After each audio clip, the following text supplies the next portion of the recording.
हा निपचिप तो पडलेला होता, जणू काय हा संपलेला होता. 20-25 मिनिटांमध्ये तो संपलेलाच होता, संपले जमा होता. पुजारी आले ते थोडंसं भंडारा त्या मुलाच्या डोक्यावरती थोडासा भंडारा मारला. भंडारा मारल्यानंतर तिथं बाकीचे लोक होते, काहींच्या नजरेस पडलं, थोडंसं हालचाल झालं. देवाला माहिती आहे, देव लई आमचा कडक आहे. कुठलेही काही 1 रुपये खाला तर इथं पचत नाही. माझा एवढा अपघात होता, मोठा अपघात झालेला होता आणि बाळूमामा माझ्या पाठीशी धावून आले. आणि तो दिवस मी कधीही बाळूमामाला विसरलेला नाही आहे. हे ज्वलंत उदाहरण मी माझ्या बाबतीत, बाळूमामा माझ्या पाठीशी ते होते म्हणून मी वाचलो. हा खास व्हिडिओ आहे बाळूमामा भक्तांसाठी. कोल्हापूर जिल्ह्यातील खंदाळ या गावातील बाळूमामा देवस्थान विश्वस्तांनी सांगितलेले आणि त्यांच्या वाट्याला आलेले अनुभव, बाळूमामाने अप्रत्यक्षपणे केलेली त्यांना मदत याच व्हिडिओमध्ये आपण पाहणार आहोत. व्हिडिओ शेवटपर्यंत नक्की बघा. बाळूमाच्या नावानं, बाळूमाच्या नावानं. साधारण 2003 साली या ठिकाणी रामू जाधव हे बाळूमामा बग्याचे, आदमापूर बग्याचे प्रमुख होते. त्यांनी या ठिकाणी या डोंगरावरती बकरीच्या दरम्यान घेऊन आले आणि या ठिकाणी बकरी चालवत होते. आणि त्यानंतर पावसाळ्यामध्ये, इकडे पावसाळा चालू झाला की कर्नाटकामध्ये जायचं असतं त्यांना. पण त्याच वर्षी 2003 साली कर्नाटकामध्ये दुष्काळ पडलेला होता आणि दुष्काळ पडल्यामुळं बकऱ्यांना त्या इकडे चारा मिळणार नाही म्हणून या ठिकाणी इथं त्यांनी थांबण्याचा हे निश्चय ठरवलं.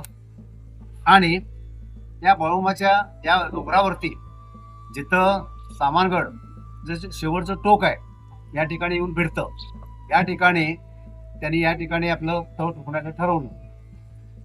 तर हे करत असताना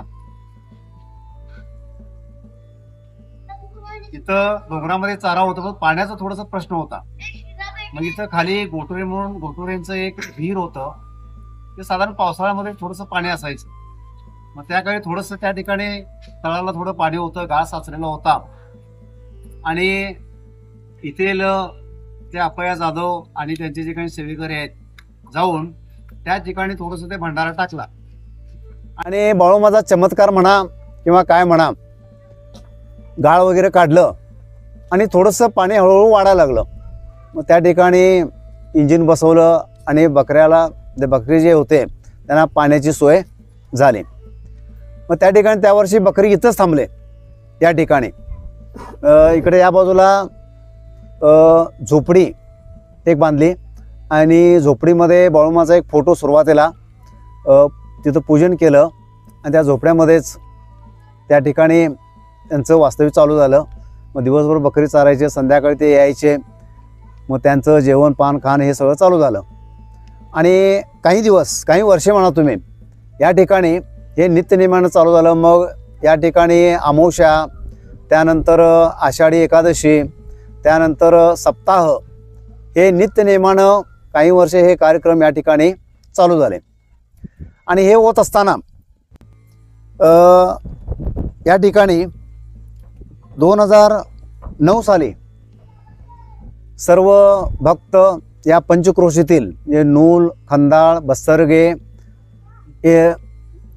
येणेचौंडी या ठिकाणी हे पंचक्रोशीचे जे भक्तगण एकत्र आले आणि बाळूमामाने कदाचित त्यांना साक्षात्कार झाला असेल, त्यांच्या याच्यातून मुखातून बाहेर पडलेलं असावं. आणि या ठिकाणी 2009 साली हे जे आता जे मंदिर बांधलेलं आहे त्याची पायाभरणी केली गेली. आणि हे सर्व करत असताना या पंचक्रोशीतील किंवा कर्नाटकातील काही भाग जो आहे या ठिकाणी भरपूर भक्त यायचे आणि त्यांच्या सर्व देणगीतून, त्यांच्या सहकार्यातून हे मंदिराची स्थापना आम्ही केली, पायाभरणी केली. आणि साधारण 2009 पासून याची सुरुवात झाली आणि 2013ला हे मंदिर पूर्णत्वास आलं आणि 2014 साली या ठिकाणी मूर्ती प्रतिष्ठापना आम्ही केली. म्हणजे समोरचा हॉल बांधला, थोडं अगोदर गाभारा होता, नंतर ते सगळं हे झाल्यानंतर हॉल वगैरे बांधला आणि या ठिकाणी 2014 पासून ते आज तागायत या ठिकाणी हे सर्व कार्यक्रम नित्य नेमानं चालू असतात. अमावस्या दर अमावस्याला साधारण 2500 ते 3000 इथं भाविक येतात, दर्शन घेतात. दर्शन घेऊन महाप्रसादाचा आस्वाद घेतात. त्याचप्रकारे आषाढी एकादशी 2 दिवसाचा भरगच्च कार्यक्रम असतो. जवळजवळ 3500-4000 लोक दर दिवशी या ठिकाणी येऊन दर्शन घेऊन या ठिकाणी महाप्रसाद त्याचा आस्वाद घेतात. त्यानंतर पुढच्या महिन्यामध्ये ऑगस्टमध्ये साधारण 25 तारखेपासून या ठिकाणी सप्ताह असतो 7 दिवसाचा. जवळजवळ या भागातून पंचक्रोशीतून जवळजवळ 150-200 या ठिकाणी भक्त येतात. त्यांचं ते ज्ञानेश्वरीचं पारायण होतं. विविध कार्यक्रम भरगच्च असे कार्यक्रम या ठिकाणी होतात. आणि दररोज संध्याकाळी त्यावेळी सुद्धा महाप्रसाद या ठिकाणी कार्यक्रम महाप्रसाद सुद्धा आयोजन केलं जातं. हे करत असताना आम्हाला आतापर्यंत इथं काहीही कमी पडू दिलं नाही. बाळूमामाने काहीही कमी पडू दिलं नाही.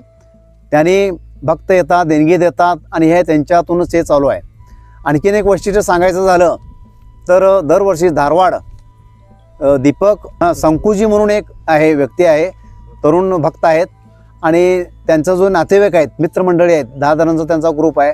दरवर्षी या ठिकाणी महाप्रसाद आता जो झाला 3500-4000 लोकांचा महाप्रसाद झाला, त्या महाप्रसादाचं सर्व साहित्य त्यांनी स्वतः ट्रक घेऊन या ठिकाणी आम्हाला ते पुरवून जातात. इतकं या बाळूमामावरती त्यांची श्रद्धा आहे, विश्वास आहे, भक्ती आहे.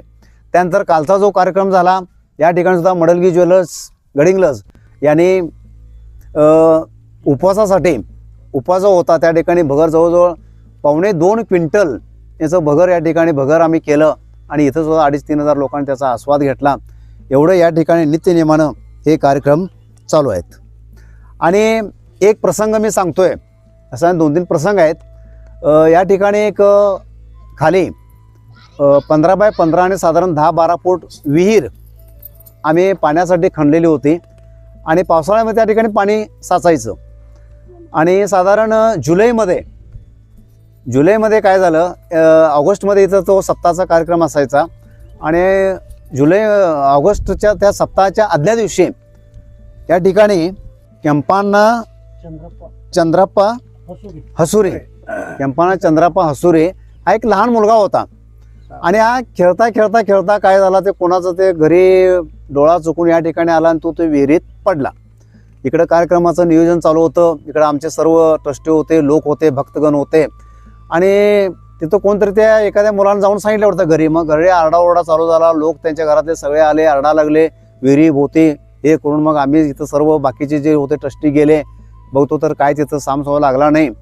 त्यानंतर त्या ठिकाणी तुकाराम पुजारी म्हणून या ठिकाणी ते आले होते पाहुणे कर्नाटकामधून आणि आमचे धोंडीबा चौगुले या ठिकाणी सेक्रेटरी, आता सध्याचे सेक्रेटरी आहेत, त्यांनी त्या ठिकाणी धाव घेतली आणि त्या विहिरीमध्ये ते दोघेही उडी मारले. साधारण 12-15 फूट विहीर होते आणि उडी मारल्यानंतर खाली ते बुडाले आणि पायाला त्यांचं ते बॉडी लागले. हे जवळजवळ 20-25 मिनिटं ते बॉडी खाली तळाला होती. मग हळू त्यांनी वर काढलं. वर काढल्यानंतर काठाला ठेवलं.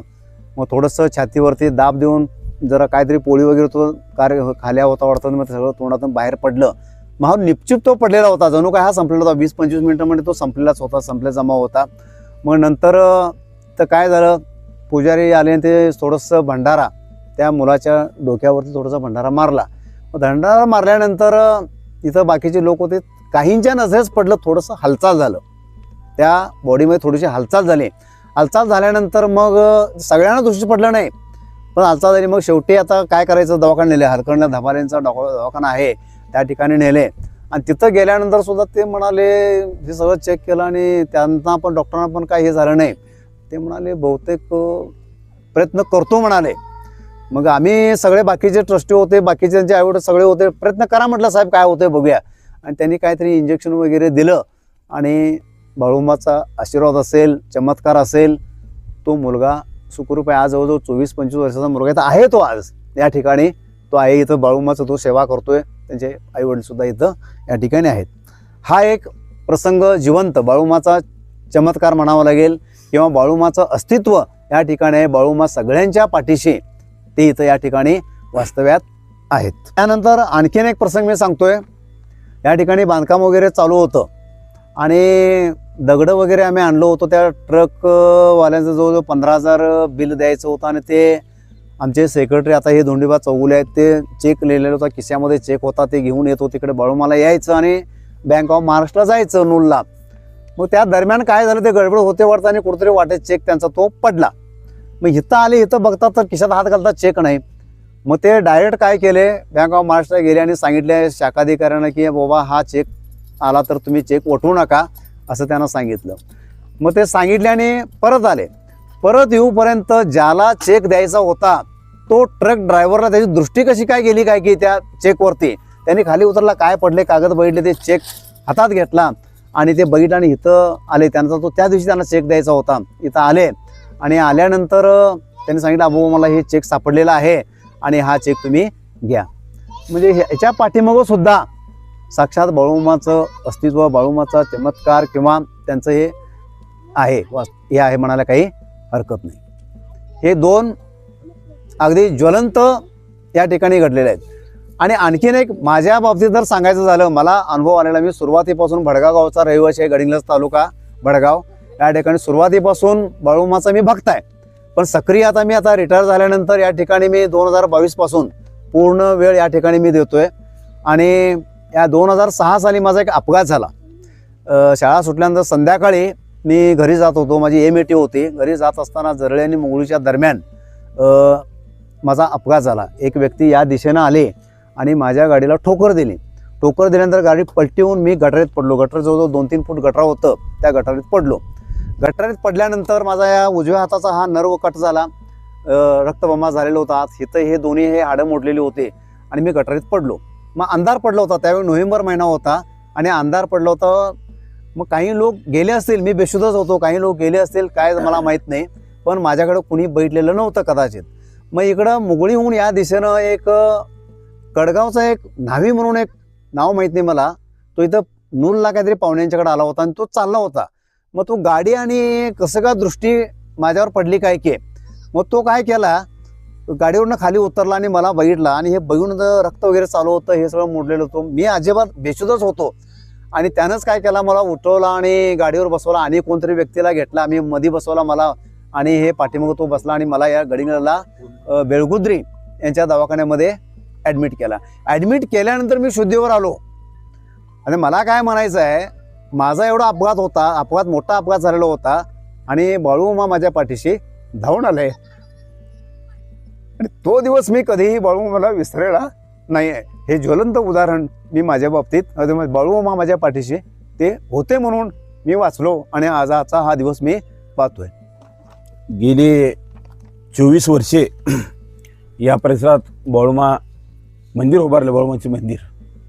या भागात कोणाला बाळूमा ही संबंध येतो बाळूमाशी. भडगाव औरनाळा हे सोडलं, ही गावं सोडली तर बाळूमाची बकरी भडगाव औरनाळाच येणार, त्याच्या पुढं कधी बकरी येत नव्हते. आणि मागील त्या 2000 साली सरांनी सांगितल्याप्रमाणे त्यावेळी जरा दुष्काळ पडला, बकरी इथं राहिले, त्यामुळेच इकडं सरकत पुढं बकरी आली आणि ह्या तळावर बकरी येऊन उभारली. तर इथं जी स्थापनेपासून 2024 पेक्षा आपण आता विश्वास मंडळ इथं दिसते, ह्याच्या आधी पूर्वज आमची होऊन गेले, त्यांनी स्थापना केलेली आहेत, ह्याच्यात आम्ही नवीन आहोत. तर त्यांना सुद्धा बाळूमा कोण हे माहिती नव्हतं. ह्या माहीत नसणाऱ्या लोकांनी इथं हे देऊळ उभा केलं, हे मोठं आश्चर्याची गोष्ट आहे. आता औरनाळा 2-3 पिढ्यात त्यांच्या बाळूमावर फिरलेले लोक आहेत, भडगावला फिरलेले लोक आहेत, परंतु भडगाव औरनाळामध्ये तिथं मंदिर होऊ शकलं नाही. आणि अशा ह्या निसर्गरम्य ठिकाणी इथं बाळूमा येऊन उभारला, हे मोठं आश्चर्याची गोष्ट आहे. आणि हे करतेवेळी आता एवढं मोठं भव्यदिव्य मंदिर आहे, एक भाविकांचा श्रद्धास्थान म्हणून आहे. इथं लोक ह्या भागातील आता भयानक लाखो लोक जुळलेले आहेत. रोज इथं आंबील प्रसाद असतोय, रविवारचा प्रसाद असतो, गुरुवार रविवारी तरी हजारो लोक येत असतात आणि रोजचं येणं जाणं लोकांचं भरपूर आहे. ह्या भागात लोक या डोंगरात सुद्धा कोणी यायला भीत होते आणि ज्यावेळी इथं बाबा येऊन बसले तेव्हापासून हे ठिकाण एकदम पवित्र ठिकाण असं आता ह्या भागात मानलेलं आहे. एक आदमापूर सोडल्यानंतर असं एक भव्य दिव्य लोकवर्गणीतून एक रुपये गोळा करून गोरगरिबांचा पैसा इथं येऊन उभारलेला आहे. असं आपण बघतोय. हे मंदिर, हे अन्नक्षेत्र, दत्त मंदिर, भक्त निवास आणि असं भव्य दिव्य असं एक 5-6 कोटीचा आता मालमत्ता एक रुपये गोळा करून इथं उभारलेला आहे. लोकवर्गणीतून हवा आहे, कुठल्याही शासकीय मदत आज इकडे इथे मिळालेलं नाही. आणि ह्या एक लोकभावनेतूनच आपण इथं समाजकार्य होत असते. फक्त मी 14,000 मध्ये इथं लग्नाचं कार्य आम्ही घेत असतोय. किमान वर्षभरात एक 15-20 लग्न होत असतात. कुठल्याही मोठी अपेक्षा नाही. आम्ही भांडी कोंडी पाणी हॉल वगैरे लोकांना उपलब्ध करून देत असतोय. भविष्यकाळात या ठिकाणी भरपूर जागा आहे. इथं एक असं भव्यदिव्य असं आम्ही मंगल कार्यसुद्धा या लोकांसाठी, या भागात लोकांसाठी मंगल कार्याला उभा करणार आहोत. त्याचप्रमाणे इथं वृद्ध लोक वृद्धाश्रमसुद्धा आम्ही येणाऱ्या जाणाऱ्या जे अडीअडचणी असतात लोक येऊन इथं उभारतात, त्यांची सेवा केली जाते. असं इथं एक सेवा म्हणून एक बाळूमाचं खरोखरच बाळूमाच साक्षात इथं असल्याकारणानं ही लोक नाही, ज्यांना माहिती नाही बाळूमा कोण माहिती नाही, असं हे भव्यदिव्य असं मंदिर उभा केलेलं आहे. आणि इथं कुठल्याही प्रकारचं अंधश्रद्धा इथं चालत नाही. जे आपण बोलायचं बाळूमाशी डायरेक्ट बोलायचं, इथं कोण एजंट नाही. आपण डायरेक्ट बाळूमाचे संपर्क साधे, आपल्या मनात जे आहे ते बाळूमाला सांगायचं. बाळूमा तुमचं नक्की ऐकणार आणि त्याप्रमाणे आपण प्रामाणिक असलो आणि बाळूमाला विश्वास ठेवला नक्की ते काम होत असते. त्यामुळं आज हजारो भाविक इथं नवीन ठिकाण असून सुद्धा हजारो भाविक या ठिकाणी येत असतात. आणि हे असं पवित्र मंदिर आदमापूरनंतर इथं आमचं मंदिर आता उभारलेलं आहे. आणि असंच लोकोपयोगी कामं आम्ही हाती घेतलेलो आहोत. भक्तांचा आशीर्वाद, बाळूमाचा आशीर्वाद आणि भक्तांची प्रेरणा असल्यामुळं इथं काही कमी पडत नाही. आम्ही कधी कुठे बाहेर काय वर्गणीला फिरत नाही. कोणाकडे सक्तीनं कधी पैसे आम्ही मागत नाही. जे भक्तीनं लोक इथं देतात त्याचं पै आणि पै हिशोब आम्ही इथं ठेवतोय. आदमापूरच्या आधी आमचं ट्रस्ट आहे साहेब. आदमापूरचा ट्रस्ट सध्या झालेला आहे. आम्ही 2000 सालीच इथं ट्रस्ट झाले असल्यामुळं 1 रुपयेसुद्धा इकडे तिकडे हलत नाही. त्यामुळं गोरगरिबाचा पैसा असतोय, त्या पैशाचा विनियोग कसा करायचं आम्हाला सर्व टेस्टनं माहिती आहे आणि देवाला माहिती आहे. देव लई आमचा कडक आहे. कुठलेही काही 1 रुपये खाला तर इथं पचत नाही. त्यामुळं सर्वांना माहिती आहे, भक्तांना माहिती आहे. त्यामुळं एकदम श्रद्धेनं निष्ठेनं इथं कामं होत असतात. त्याचंच द्योतक म्हणून हे असं भव्यदिव्य आपल्याला बघायला मिळते. या ठिकाणी एक राजा नावाचा घोडा आहे आणि तो घोडा आम्ही या ठिकाणी आमचे कार्याध्यक्ष जे आहेत बसवानी अण्णा चौगुले त्यांच्या घरी तो असतो. त्यांचं सगळं खाणं पाणं त्यांचे ते सांभाळत तेच करत असतात. त्यानंतर 2 मोठे कुत्री आहेत आणि लहान 2 आहेत आणि गाय वासरू एक आहे या ठिकाणी. एवढं या ठिकाणी आहे. आणि यापूर्वी एक कुत्रा इथं होऊन गेला. आम्ही काय त्यावेळी इथं एवढं सक्रिय नव्हतो, पण एक कुत्रा होता इथं बाळूमाच्या मंदिरामध्ये कुत्रा होता. आणि त्या कुत्र्याचं वैशिष्ट्य असं की आता मला देशपांडे सरांनी मगाशी सांगितलं, तुम्हाला माहीत आहे. तर तो कुत्रा ह्याला उपवासा जो आषाढी जे एकादशी असते त्या दिवशी तो काही खायचा नाही. पूर्ण दिवस उपवास करायचा, काही घातलं तरी अजिबात खायचा नाही.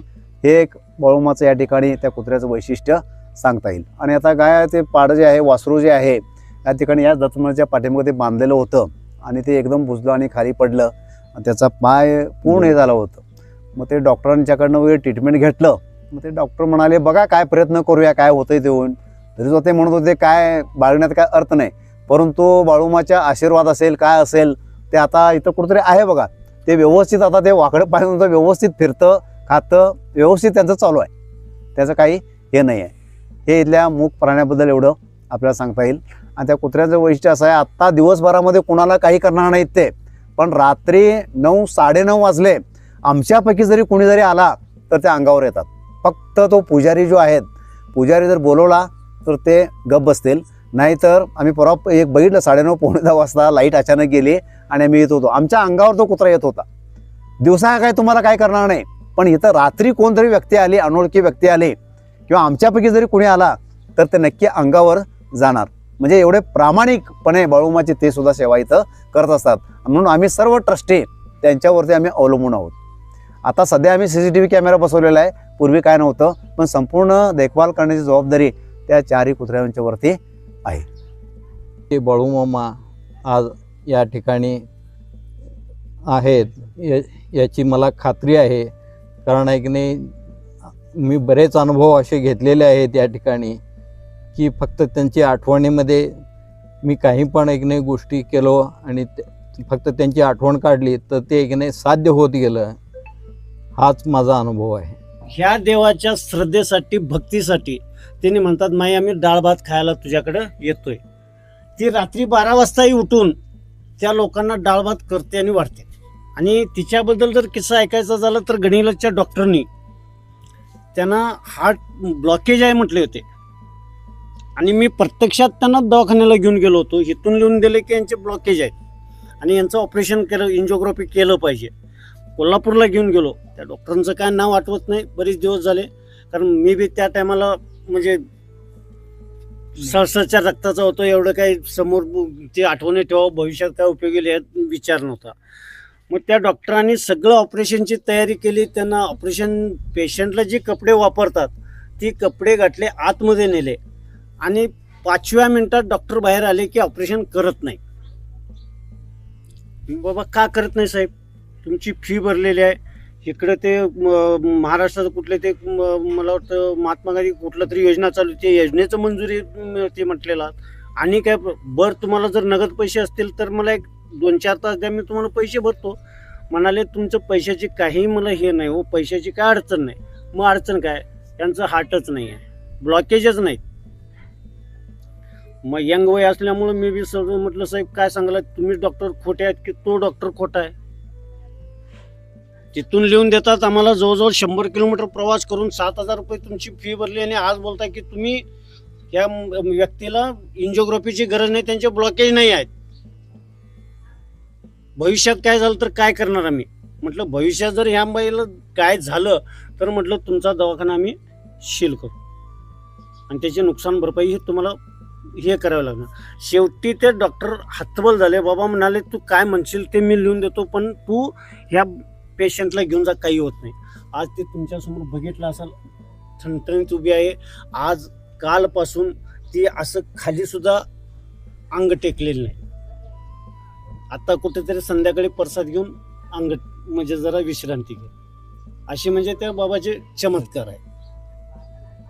ऑपरेशनला नेलेला पेशंट ब्लॉकेजने एक गोळी दिला नाही, 7,000 रुपये बिल घेतलं माझं म्हणजे मी काय माझ्या खिशातलं भरलो नाही, मी देवाचे भरलो, कारण देवाची चाकरी त्यांनी करत होते. देवाने भरायला लावलं, भरलो मी. पण काय एक गोळी दिला नाही हे दुःख वाटत होतं मला.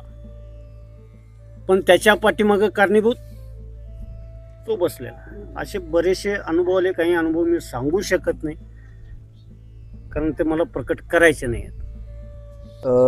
हा सामानगड जो आहे हे शेवटचं टोक आहे. या ठिकाणी हसूरवाडी येतं, हसूर सासगिरी येतं, त्यानंतर चिंचेवाडी आणि आमचं NH औंढी, थोडासा भडगावचा सुद्धा त्या ठिकाणी हा भाग त्या ठिकाणी शेवटच्या टोकाला येतं भडगावचा.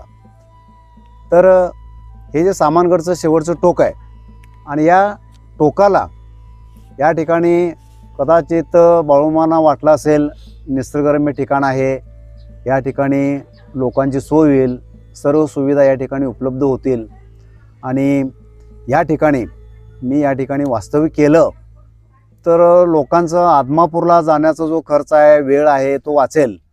आणि बाळूमामा म्हणजे असं काही साधा लेचापेचा किंवा ही व्यक्ती नव्हती. तर भडगावला मानणारे जवळजवळ 95% लोक आहेत. भडगाव गडिंग्लज तालुक्यामधलं मोठं गाव आहे. औरनाळ आहे, तिथे ते बरेचसे भक्त होते पूर्वी, पण तिथं त्यांनी ते वास्तविक केलं नाही. त्यांच्या मनामध्ये याच ठिकाणी येऊन अशा भव्य अशा डोंगरामध्ये या निसर्गरम्य परिसरामध्ये येऊन वास्तव्य करायचं आणि लोकांना या ठिकाणी दर्शन द्यायचं हा हेतू असल्यामुळं कदाचित ते या ठिकाणी आलेले असावेत. आणि आम्हा सर्व भक्तांची सेवा किंवा आपलं जे भक्ती आहे या ठिकाणी अर्पण करण्याची, सेवा करण्याची संधी आम्हाला सर्वांना लाभलेली आहे. म्हणून या सामानगडचं शेवटचं टोक आहे. शिवाजी महाराजांच्या मनामध्ये सुद्धा असेल कदाचित, मग त्यांची प्रेरणा असेल, बाळूमामाचं आशीर्वाद असेल, त्यामुळं मी याच ठिकाणी वास्तव्य करणार आणि इथंच करणार. ते इथं करण्यापाठीमागं असं झालं, सांगितलं जातं की इथं अप्पय्या रामू जाधव हे जे काही ते बग्ग्याचे कारभारी होते, मग ते हातामध्ये ते भंडाऱ्याची पिशवी होती आणि या ठिकाणी कुठंतरी ती पिशवी हातातनं पडली. मग पडली म्हणजे त्यांना काहीतरी साक्षात्कार वाटला असेल. इथं पडली म्हटल्यानंतर बाळूमामा आम्हा सर्वांना सूचित करतोय, सांगतोय की या ठिकाणी मी वास्तव्याला राहणार आहे आणि माझं मंदिर या ठिकाणी उभं राहावं असं कदाचित सूचित करायचं असेल. त्यामुळे ते भंडाऱ्याची पिशवी त्या ठिकाणी पडलेली असावी. बाळूमामाच्या नावानं चांग बोलो. मामांच्या सेवेसाठी कायम तत्पर असणारी अजिंक्य तरुण मंडळ खंदाळ, संत सद्गुरू बाळूमामा तरुण मंडळ खंदाळ ही मंडळे मामांच्या सेवेसाठी नेहमीच तत्पर असतात.